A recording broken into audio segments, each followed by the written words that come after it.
Good afternoon, everybody. Welcome to the Matt Townsend Show. I am your host, Matt Townsend. We do what we can every day on this show to give you a little help, a little hand up in life.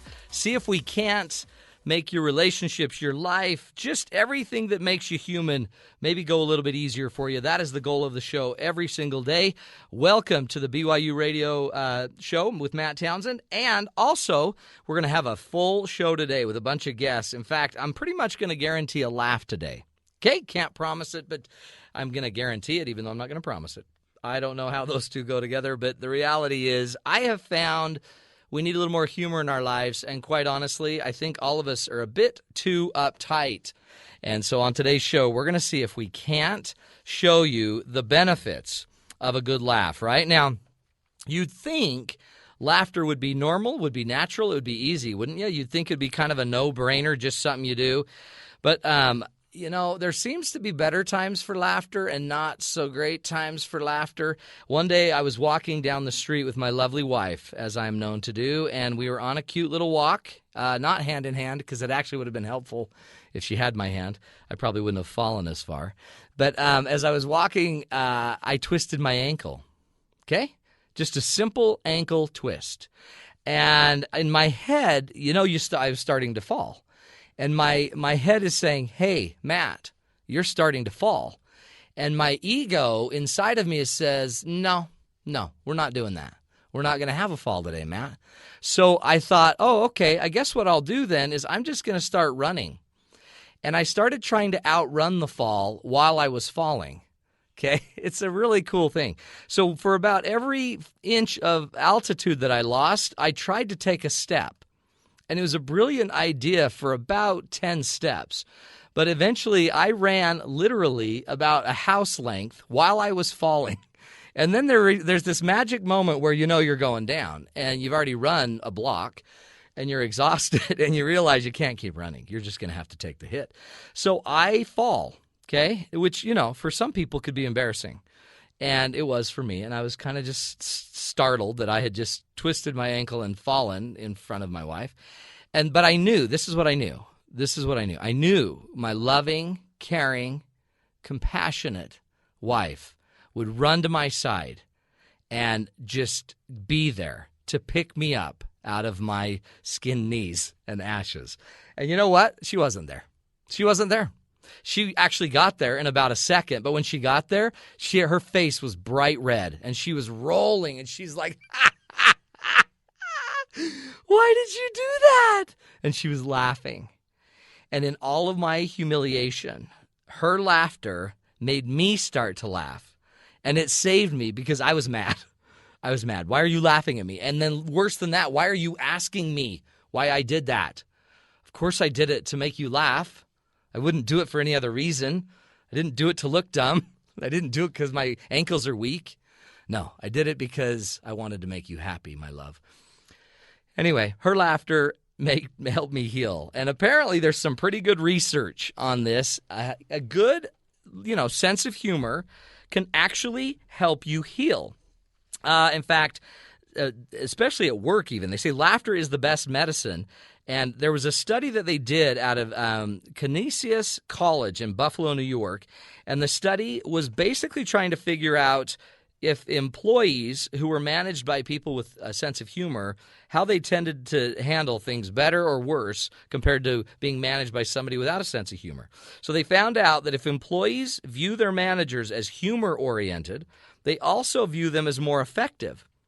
Isn't that interesting? So if your boss tends to be funny or you see him as a little humor-oriented, you tended to see him as more effective. And in fact, you would actually rank your employee, your job satisfaction would go higher because you had a humor-oriented boss. And especially, by the way, if they could use their humor effectively and appropriately.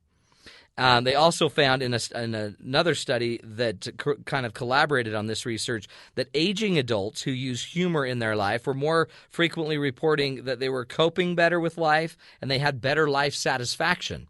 So humor at all stages apparently helps us.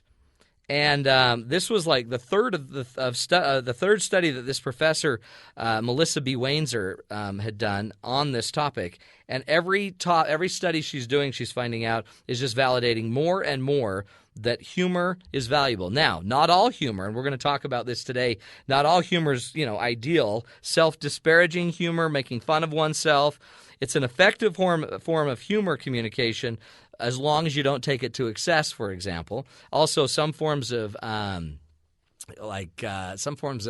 put down or kind of sarcasm weren't always seen as more effective. Now, to me, powerful, right? Because now we know at least we're going to have a better life if we could find the funny. But there's some other research that came out that may be even more, I think, healthy for us when it comes to humor. They have found in another study that watching comedy shows really, yeah, little Seinfeld there, for example. Tell me that didn't make you feel good.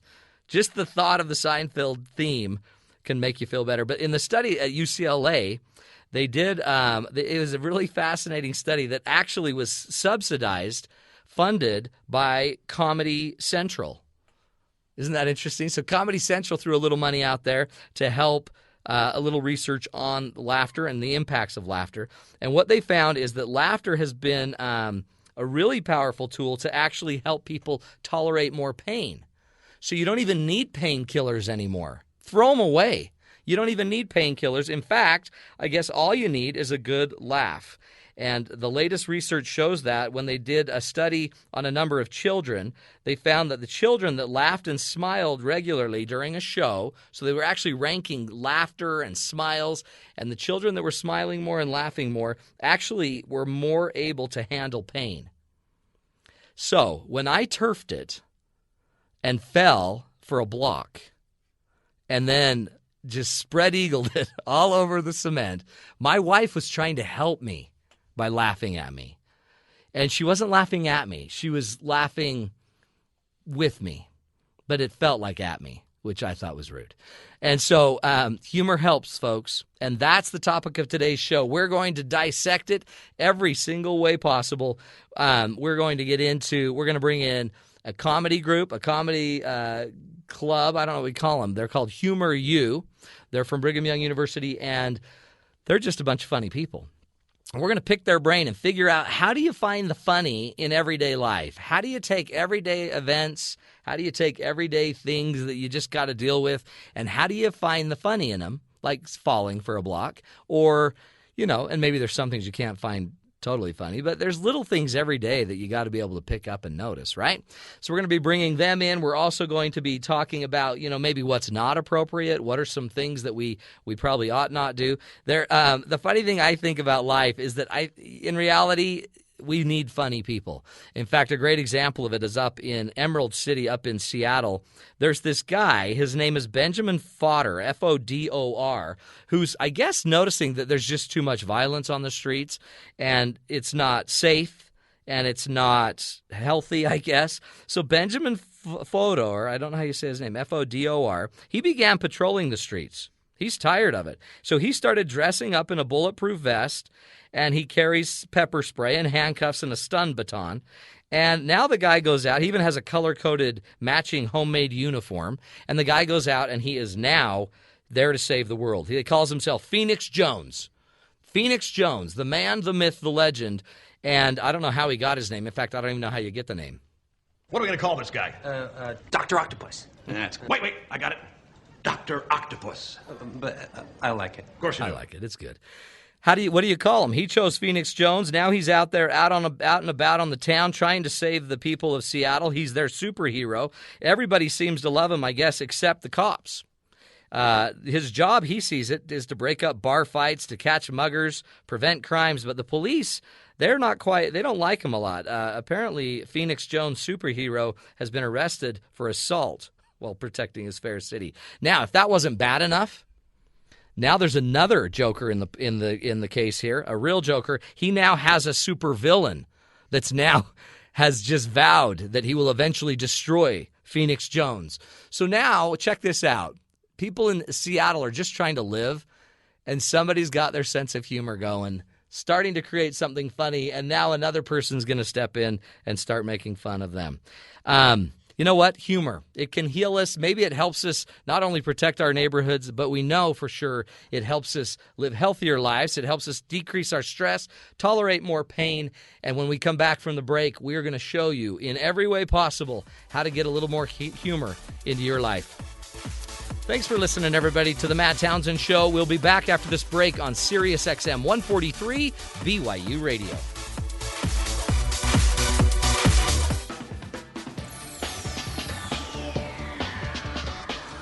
Welcome back, everybody, to the Matt Townsend Show.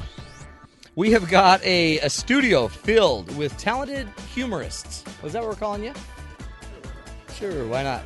Okay. We are talking about humor today, the healing powers, all the benefits of humor, the funnies of the funny, and we've invited a group called HumorU from Brigham Young University. They're here on the campus making everybody laugh, and they're gonna help us figure out how you make the funny. Right? How you create a little bit of levity, I guess, in life. Because life kind of is difficult, don't you think? Yeah, it's super sad. Very much agree. It's very much difficult. Let's go introduce everybody, and let's hear your voice as I go through the list, okay? So, Callie Peterberg. Hey, I'm Callie. Hey, Callie, what's up? Andres Malapudi. Hello. How are you, buddy? And we have Andrew Wing. Hey. Hey, what's up? You guys are real talkative. We have Aaron Woodall. That's me. Attaboy. Jacob Tarani. Yeah, Jacob Tarani, 2012. Yo, look me up. Yow. Is that what you're doing? What is so. that all about? And Stephen J. Rowe. Super present. Super duper present. Okay, guys, funny. You all buy the idea of the research that we just read? Humor heals? Yeah. Yeah. Of course. For sure. Yeah, I think so. Okay, so now, if humor heals and life is difficult, how do we merge the two? How do you take a difficult life event and find the funny? You guys do this all day because you do stand-up, right? Yeah. Now, how do you do it? How do you put your show together?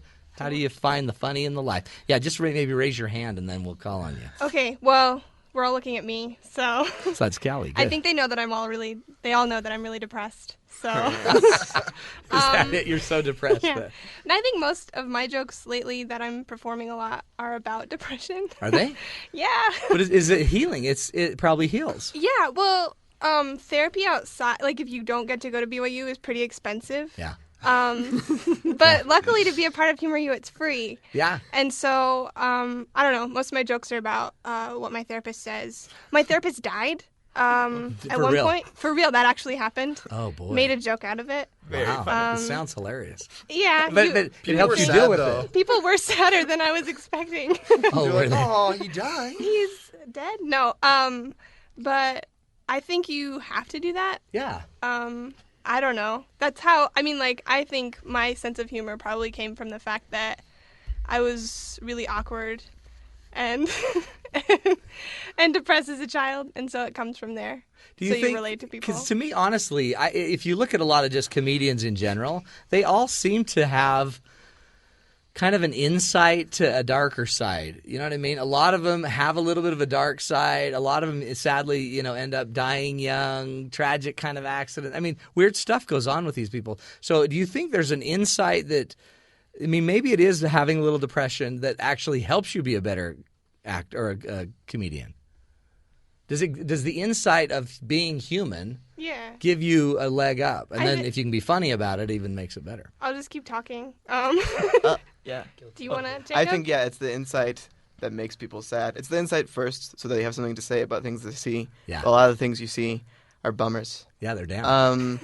Instead of wallowing in it, I guess, you use humor to get over it, to compensate. Because maybe you're not good at sports. So give that a shot. That's right. This is going to be an anti-sports.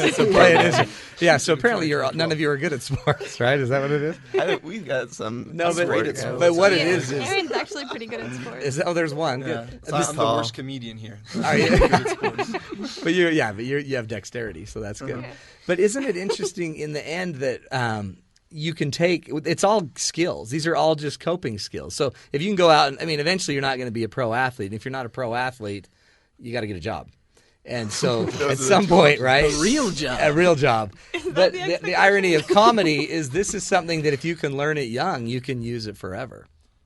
Yeah, and I mean, there's a difference between like doing stand up and just being able to find funny in bad situations. I think like when something bad happens to you, you kind of look at it like it's sink or swim. Mm-hmm.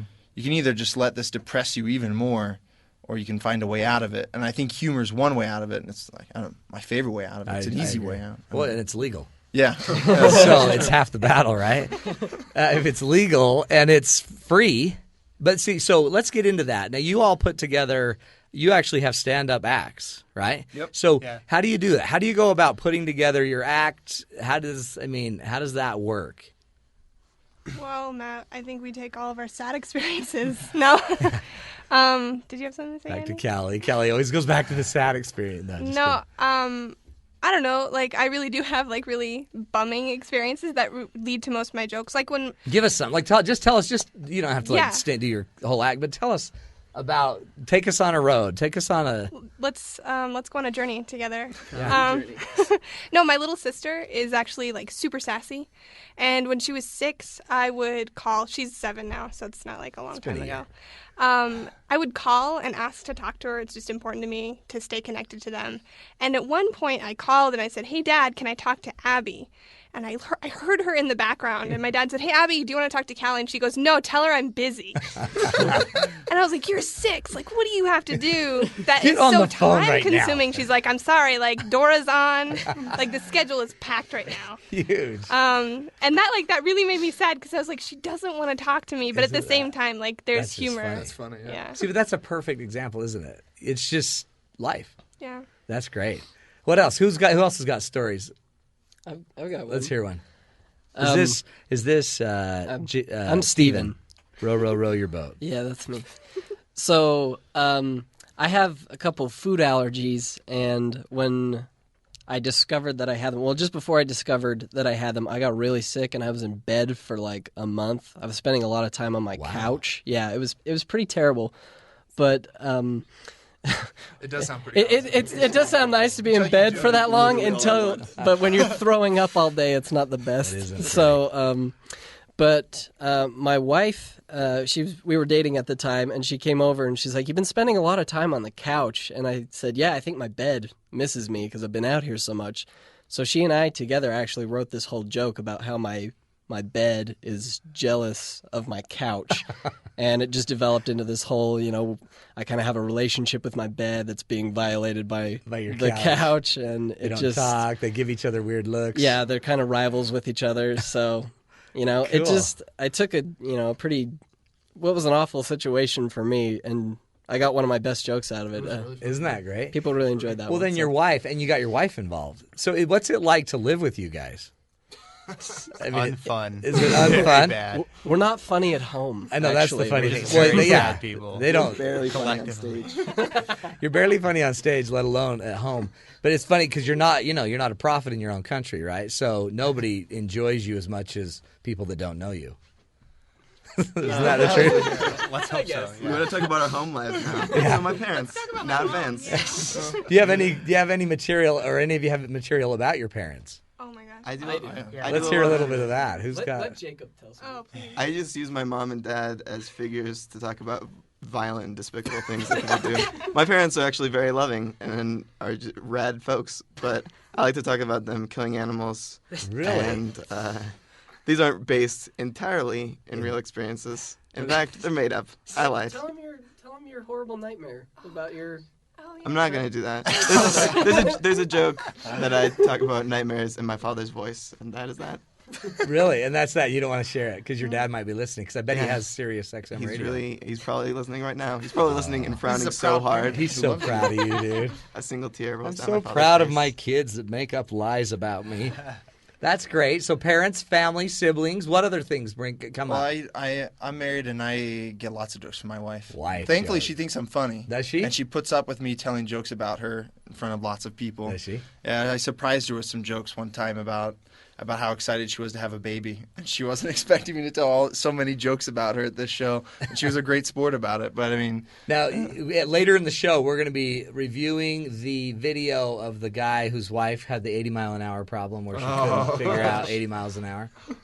Anyway, and that was kind of a joke gone wrong and then went big to 1 million people.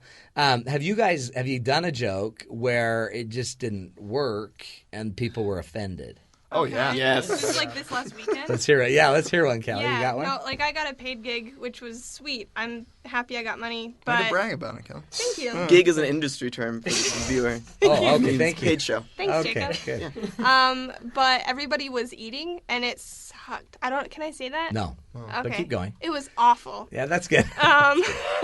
It was the worst. And like every joke that I did, and that one of the comedians who used to be in HumorU, James Archibald, he did, just bombed completely. And yeah, like you're gonna have jokes that only you relate to. It was an audience of dermatologists. Oh yeah, that's a hard group. And like, and so it just like at the end, I was just like, well, thank goodness for you guys, because my mom tans a lot. And then they laughed, and like I was like, I guess that's all. They like a tanning joke, isn't that? It's just a cancer joke. But yeah, like I guess sometimes, I mean, you're gonna tell jokes because your experiences are limited. Yeah. And so. Yeah, totally. What do you think about? I mean, the funny thing, I guess, too, about a joke is your audience, is what you're saying. So. The joke is as funny as your audience's ability to receive it. Do you guys notice that you're altering? I guess you have to alter your gig wherever you go, right? Are there tougher audiences than others? What's a tough audience? A bunch of dermatologists seems like a tough audience. An audience that's eating. Yeah, I agree. Our audiences on campus are lovely they're people. amazing. Best audience. You're just Very, looking very for kind. We're super public lucky. relations. That's totally true. No, That's I'm not really lying. I love you. Other places are less so. I mean, they're harder. we have especially enthusiastic audiences on campus, but if you go to a restaurant and there are 4 comedians and 1 person there, not fans. Yeah. Not fans of you mumbling your way through a 3-minute set and then crying in the shower. Is that how long a set is? Is 3 minutes? You got 3 minutes If you're to prove yourself. terrified and sad, totally. But it feels, Definitely but it feels a lot longer than that, doesn't it? Yeah, I would say so. That's fun. Good times, everybody. Okay, we're going to come back after this break. But when we come back and I need your help, I want you to be able to, we'll have each of you give us one rule for finding the funny in life. Okay? So we have 6 of you. Be thinking through the break. One rule for finding the... Now think of this. Our listeners are out there. Some of them just got laid off. Some of them just got in a fight with their spouse. Some of them are sick on the couch, I guess, really ill, and their couch is now mad about their bed and the whole thing. They're out there struggling. What are some rules you would give them to find the funny in their life and to turn it, to turn life into something a little better for them? That is the group HumorU, folks. We'd go through their names, but there's just so many of them. But we might do that again at the very end. And we'll be back with them after this break right here on the Matt Townsend Show. Sirius XM 143, BYU Radio.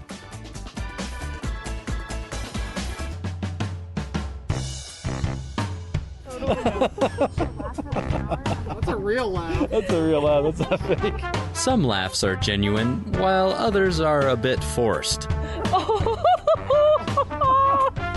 And the vast majority of laughs are just, well, polite. Yours may be a chortle, chuckle, guffaw, roar, giggle, or snicker, but however you do it, laughter is useful in everyday life. Just ask this guy. Well, I think everybody ought to laugh at themselves a little bit more and not take themselves so serious. And laughter I use humor, some sort of sarcastic humor in work environments a lot of times to kind of relieve the tension of a stressful meeting, kind of let everybody relax a little bit and laugh a little bit. You'll live a lot longer. Yet getting this next gentleman to laugh is no easy task. Do you laugh often? I can, but usually it's not going to be too wild. Yeah. It's going to be in moderation. These 2 workers laugh because it puts customers at ease. Well, when we're talking to them, then after everything we say, we just kind of after I don't know, it goes like this. And then you turn around and just kidding. Not like that, but So you make fun of your customers here. Basically. We gotta keep ourselves entertained. And fun fact, just because you can't hear anything when this girl laughs doesn't make it any less genuine. I don't have a crazy laugh. I'm serious. I laugh like I'm this kind of laugher. Silent laugh? Yeah, so that's it. Can we record that again? Yeah. Oh, you get that? Good, yeah. That's awesome. Cool. That's great audio. Yeah. It's perfect for the radio. Great. This has been another edition of Walkin' and Talkin' with Tom Brinton, telling you to get out there and make somebody laugh today. Perfect. Tom Brinton, who does it better than that? I like the silent laugh. Do you guys ever get a silent laugh? By the way, we're sitting here with HumorU, which is a group of talented comedians where life has drilled them so hard that now they feel the ability to laugh.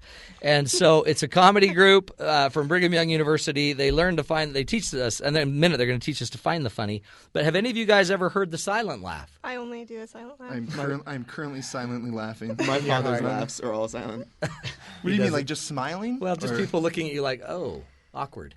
So not laughing. Yeah. Yeah, that happens so all when the people time. don't laugh? Yeah, that's a big one. That's my mom. Is that your mom? Yeah. Oh, don't get depressed, Callie. Don't be sad about it. You can call home and they'll ignore you.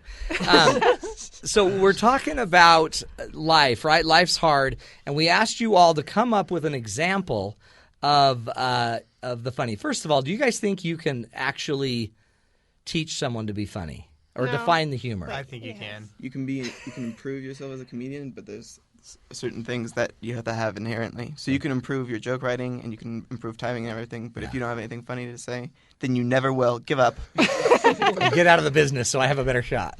Is that what you're saying? Exactly what I'm saying. So now, how many of you, by a show of hands, 6 of you, how many of you think you can teach people to find funny? Well, like just to find it. He said, "My show of hands, everyone." This is the only one that. Well, it's a visual cue on a radio show. They can't see my hand, Aaron. So the number was basically everybody. But as far as to be a professional, you've got to really work it. It's like an art. It is an art. I think there's something inherent. Like, my belief is that you really do have to have a sucky adolescence before you're funny. He told you not to say that word Oh my already. gosh, Said it again, but that's I'm okay. so sorry, Matt. No, we're kidding. We're really Family. good. So let's go to. I want you to hear this clip. You all know Tina Fey, right? Oh, Yeah. So here's Tina Fey. Crush on Tina Fey. Basically, she's trying. Can you teach someone to be funny? Here's a Google executive chairman, Eric Schmidt, trying to learn to improv with Tina Fey. Stop. I've got a gun. The gun I gave you for our wedding anniversary, Eric? How could you? We're not married. Aha. We're not married is a denial. We've learned our first improv lesson. This is the problem with an engineer trying to learn. It takes a long time to learn those basic rules of improv. Do you guys know that? Like, so here's an engineer. Do you think there's certain people that it's even harder to teach? Oh, absolutely. Yeah. I mean, I went through all of your degrees, and we have a microbiologist, molecular biologist, get it right, micro. But we have a school. Callie wants to be a teacher. We have a bunch of arts majors. Media arts. What were the others? Communication disorders. Communication disorders. Italian. And Italian. But they're always funny. That's a lot of arts. Yeah. One scientist in the mix. Yeah. He's not very funny either. One of our comedians is getting his PhD in physics right now. Okay, so there's something. I think you just have to be smart and sad to be a comedian. Why do you keep going back to sad? Okay, I don't 'cause even it's feel true, that sad. Aaron. Aaron's a happy guy. He's Actually, hilarious. Aaron's like probably the exception to the rule. He's super Is he? happy. He's a happy kid. Yeah. Oh, cute. Okay, tell me this. We're going to go around the horn now. Everybody, what's one rule, one by one? Give me one rule for finding the humor in life. What's something that you, other than being depressed and sad, Callie? What's an example of how you can? So, because be thinking of some guy driving home that just really had a bad day. What could he do to find a little humor? Who wants to go first? Okay. It's never too soon to make a joke about it. Actually, okay, it might be too soon for some stuff, but just dive right in. So even the sooner if you start making jokes, it helps. Yeah, You know. yeah. As long as it's not malicious, yeah. That's good. It can still be funny. Are you guys fighting? Is this a comedy fight? No. No, this is not real. very funny. This is a real fight. A lot Good. of Okay. feelings being hurt. Who's up next? Aaron? Is it? I say vent with your friends and preferably funny friends who will make fun of, especially like if you're mad at your boss, it's nice to have a friend who will make fun of your boss. Be like, that's ridiculous. How could he have said that? Why is he? You know. And if you're tough enough, let them make fun of you too. I mean, like just make. It helps if you tell the situation to an outsider, and they can look with a different perspective and make jokes about it. Yeah, right. And then you see, oh, that was kind of funny, you know. So first you need funny friends too. I guess that's important. Get Looks funny like we're people set. around you. You guys are best funny friends, BFFs. Lots of hugging. Lots of loving there. Okay, who's up next? I Who think, wants to go next? I will. Steven. I think anybody or anything can be funny, really. Is that? I don't think that's true. Debatable. Well, you're here, and I'm here, so I think it's true. That's two people out of 7 billion this year. 7 billion people in the world. So Do you know the rest of them? Oh my gosh, here we go. We're losing them. So Steve, you think anything's funny? How do you turn anything funny? Well, I know. I mean, you can have a lot of bad situations, but within each situation, there's something funny. Just look for the funny. You know, one of these guys could tell you about that better than I can. That's good, though. Good advice. Who's up next? Me. I think is this that Andrew? This isn't just humor. That's Jacob. This is Jacob. Okay. Jacob Tarani for the listener. 2012. This is advice that works in all aspects of life. But if you can not take yourself or what happens super seriously, if you're able to distance yourself from a situation, I know it's not good to run away from your problems, but maybe not make it so immediate to yourself, and then you can distance and laugh at it. And that's something that I've applied to my own life. Yeah. When sad things happen. Well, it's actually a really cool idea because you have to go on stage to do this. I mean, True. It's one thing to crack a joke in a group of friends in a warm studio. It's another thing to have to go on stage, and you must just take a different role. You can actually you're now just an actor, really, right? Absolutely. Yeah, there's definitely more bravado. Yeah. In the stage act than there is just talking to a cashier, which happened today. She thought I was going to be funny. Poor girl. Not. But if she came to your show, you'd wow her with all your bravado. Apparently I had already. Well. She knew I was a HumorU comedian. Gosh, so, Jake. Okay, move along. Next, who's up next? Yeah, I'm Andy. My only advice is you got to be patient with it. The best jokes come for me after a good 5 or 10 minutes of just working with a premise or just obsessing about stuff. That's when things really get good, is when it gets under your skin and you just can't not think about it. That's why I think everybody writes about heartache and hardship, is because that's really what's on their mind. Interesting. And they have to explore it that deeper. Yeah. But patience is probably a huge idea. And so if you start tying these together, patience and look for the funny, it's going to appear. This isn't going to be as bad tomorrow, I guess, unless you're Callie. That's why anyone can do it. It's always bad. It's always bad tomorrow, isn't it, Callie? Actually, the worse it gets for Callie, the better the jokes are. I know, isn't that great? That's honestly the saddest I was in my life. That's the best when I was my best comedic self. That's when I was the funniest. Well, but interestingly, you're using the negative as your benefit. I mean, you now have a persona of being all negative, and you're really probably not, even though you probably are. But the reality is it now serves you. So maybe that's another thing you can do, is turn it to your advantage. Turn whatever the pain or the issue was around to your advantage. Who's up? I think that's me. I'm Andreas. Just like Andy said, everything that you're just focused on for so long. Like for me, I'm applying to med school right now. I've just written so many terrible medical school jokes.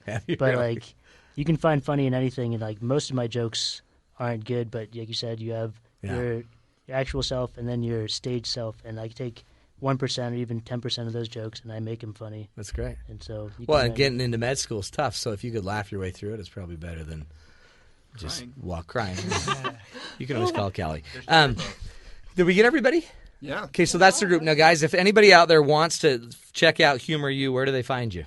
Thanks for asking, Matt. You bet. That's at Official HumorU on Twitter. Also Official HumorU on YouTube. And we can go see all the great, incredible entertainment. Yeah, we got tons of videos up of all of our sets, and every time we have a show, we put up new videos. So subscribe to the channel. It's good stuff. This will be great. And then do your parents know about this YouTube channel? Have you let them in on it yet? Hopefully not. Yeah, some My don't. parents still don't know what the internet is. Yeah, Jacob doesn't want it because his dad will get mad. That's actually our last tip for finding the funny in life. What is Subscribe to our channel. Subscribe to the channel, and you'll get a new edition of funny every day. Exactly. Yeah. And is don't it daily? Let your parents hear what you're doing. And don't let your parents in on what's going on. Sports, dermatologists, and depression. Yeah. It sounds like the trifecta of a good comedy routine. Yeah. Thanks, you guys. Appreciate you joining us. That is HumorU. They rock the world. They are on YouTube. Check them out and go get a big bundle of humor and love and laughter and a little bit of depression from Callie. That's this segment of the Matt Townsend Show. We'll be back after this break to give you more tools and ideas on how to find the funny. You're listening to Matt Townsend Show on Sirius XM 143 BYU Radio.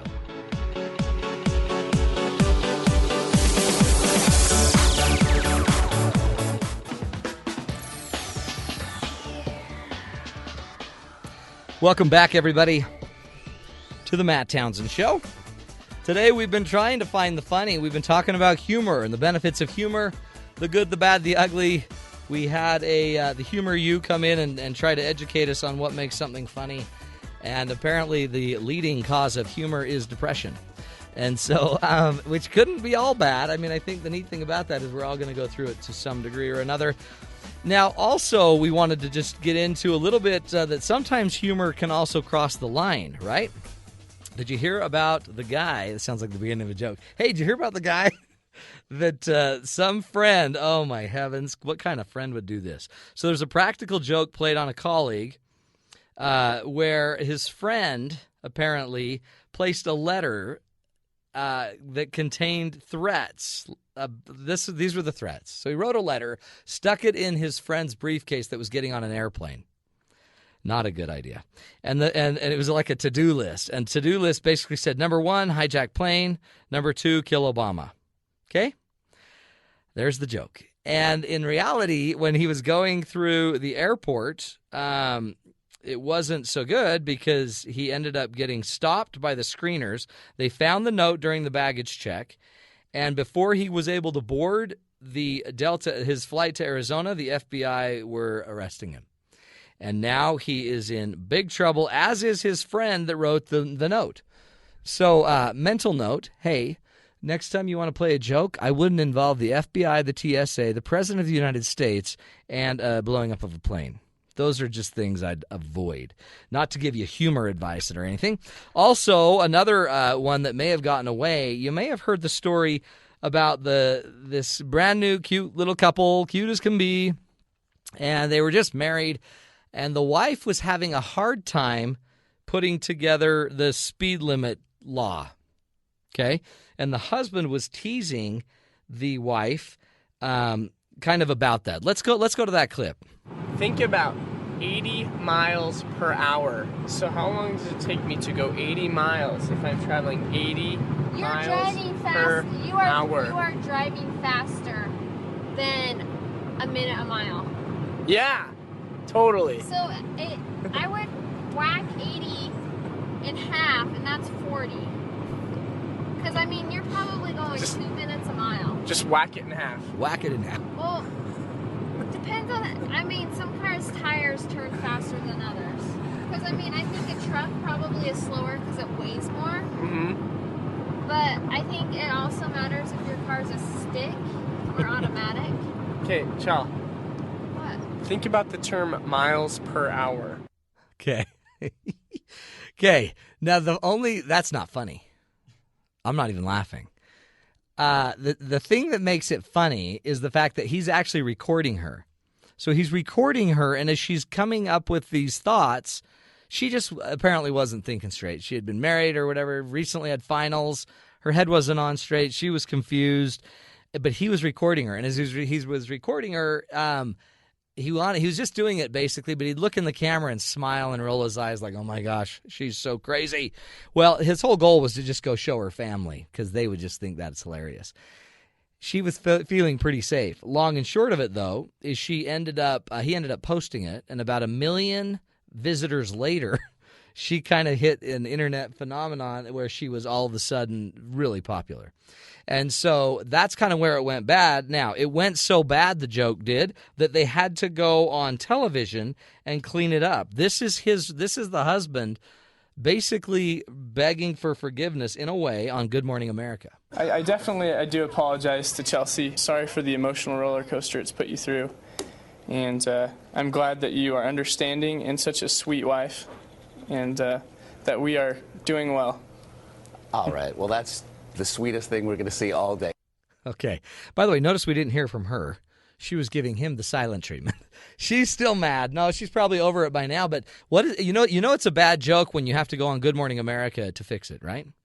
So where does it cross the line? And so we wanted to give you some ideas about how to make it healthier and happier, how to create better relationships. But now what I want to do is just kind of do a little bit of a rundown and give you some tools and some ideas for how to make sure you're using your humor appropriately. One of the first keys is to focus on the long-term relationship, not just the short-term reaction. right? Some of the funniest things I think that make something funny is the fact that of how someone reacted, how they responded. If you go onto YouTube, you're going to find hours of people setting up gags and jokes, and all they're trying to do to create a funny moment is just to see the reaction. And if you notice the HumorU group that was in, they're not even really always looking for the reaction. They're kind of looking for the irony, the twist. They're actually seeing that there's incredible content inside of the actual joke itself. The content doesn't need to be the fact that we're embarrassing somebody or that we're putting somebody down. So one of the goals, again, would be make sure that we are focusing on the long-term relationship. Be asking yourself, if I keep treating people like this around me, am I going to increase our relationship? Is this going to make us stronger? Or am I just eventually slowly going to tick them off to the point that they're probably going to take me to Good Morning America and I'm going to have an apology? Humor should be lifting us, right?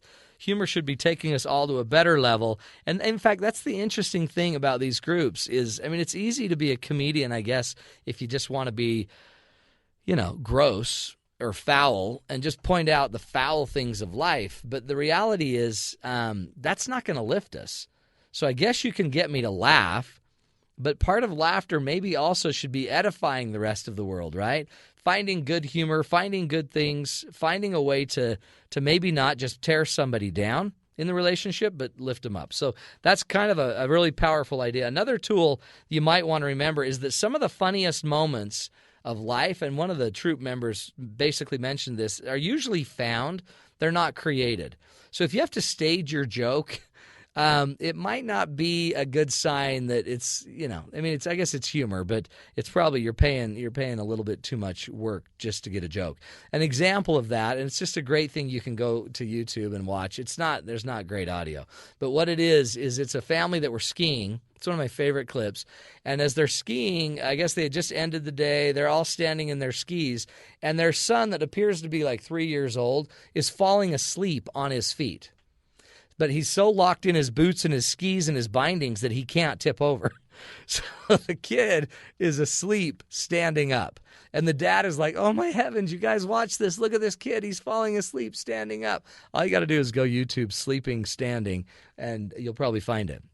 But the funny was in the moment. And what was interesting is the father couldn't get everyone to pay attention enough. Pay attention, everybody. The father could not get everyone's attention. Some of the best humor is you're really in the moment. So if we'd pay attention to each other a little bit more, be in the moment, you might be able to find a lot of good stuff going on. Another one means at the end of the humor, another rule is that everyone should tend to feel better, right, after the laugh. We shouldn't feel better just because of it. There's a great video actually done here at BYU where some friends went in a female, what do they call them? Dorm room, not dorm room, but it was an apartment. And but full of, I think it had 4 or 5 women that lived in that apartment. And the men went in, took all the furniture out and laid down sod and put some rabbits and some baby chicks in there for Easter. And when the girls were away at church, they came back and boom, they had an automatic garden scene going on in their living room. And then they put up cameras and watched it. Now, there's a staged event, but you know what? At the end of it, this group, they were all sitting down laughing. Everyone was having fun with it. Everyone was in on the joke. No one was the butt of the joke. Everyone was feeling better. That's another great tool. Another great goal is we want our humor to make sure that we're using it to lift each other and to care for each other. Humor, good stuff. We now know from the show today, it heals us. It makes us better. It makes us happier. It makes us live longer. It actually reduces our pain. Unless you're Callie, who just needs the pain to keep her creative flair and comedy going. Humor can also help us with our depression. It is a way to medicate. It can also go too far, as we've seen. Humor should not be at the expense of anybody. And honestly, one of the greatest things maybe we've learned today is we need to take ourselves a lot less seriously, don't we? Life is short, but you know what? It's also pretty funny. And one of the best ways probably in your life to get through some of the difficult times would be to focus in a little bit, look for the funny. Remember that tomorrow's another day. No one's going to die, even if it seems like it. There is a silver lining, and it will get better. That's the spirit of this show. That is the goal. Every time on this show, the Matt Townsend Show, we want to help you deal with your life, get through the human I guess the thing some people call the human tragedy, it doesn't have to be a tragedy. Life is good. You are blessed, and it is good to have the opportunity to be learning and growing. Make sure you're taking advantage of it. We will be on this station every afternoon at 5 p.m. Eastern Time with more ideas on how to deal with your life and to take it to a next level. Thanks for joining us, everybody, right here on the Matt Townsend Show, Sirius XM 143, BYU Radio.